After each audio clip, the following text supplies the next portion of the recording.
BNP chairman ও ঢাকা ১৭ আসনে ধানের শীষ প্রতীকের প্রার্থী তারেক রহমানের পক্ষে প্রচারণা গণসংযোগ চালিয়েছেন নারায়ণগঞ্জ মহানগর বিএনপির নেতা জাকির খান ও যুক্তরাজ্য শাখা যুবদলের সিনিয়র সহসভাপতি আব্দুল দেওয়ান বাসিত।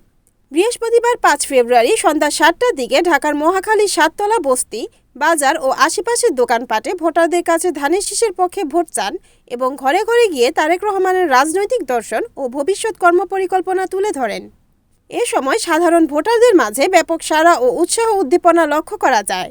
এ সময় উপস্থিত ছিলেন বিএনপির অঙ্গ সংগঠনের নেতাকর্মীরা। আসলে কাজ করার জন্য জনাব তারেক রহমান সাহেব ওনার মাধ্যমে আপনাদেরকে মেসেজ দিচ্ছেন, উনি যদি আমরা ওনাকে নির্বাচিত করতে পারি, উনি এই এলাকায় একটি প্ল্যান হাতে নিয়েছেন, আপনাদের পরিবারের কে নিয়ে একটি প্ল্যান হাতে নিয়েছেন। ইনশাআল্লাহ আমরা প্রতিশ্রুতি দিচ্ছি, যদি বাংলাদেশে জাতীয়তাবাদী সরকার গঠন করতে পারে, আমাদের মূল্যবান ভোটকেও তাদেরকে আমরা সরকার গঠন করার সুযোগ করে দেই, তারেক রহমান সাহেব আমাদের একজন সেবক হবেন, তারেক রহমান সাহেব একজন আমাদের রাহবর হবেন।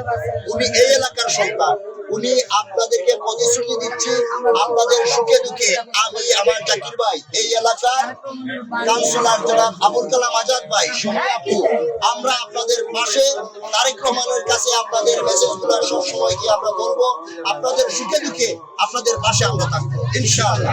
থ্যাংক ইউ, আসসালামু আলাইকুম। রিপোর্ট মেহেদী হাসান প্রান্ত, NNTV, নারায়ণগঞ্জ।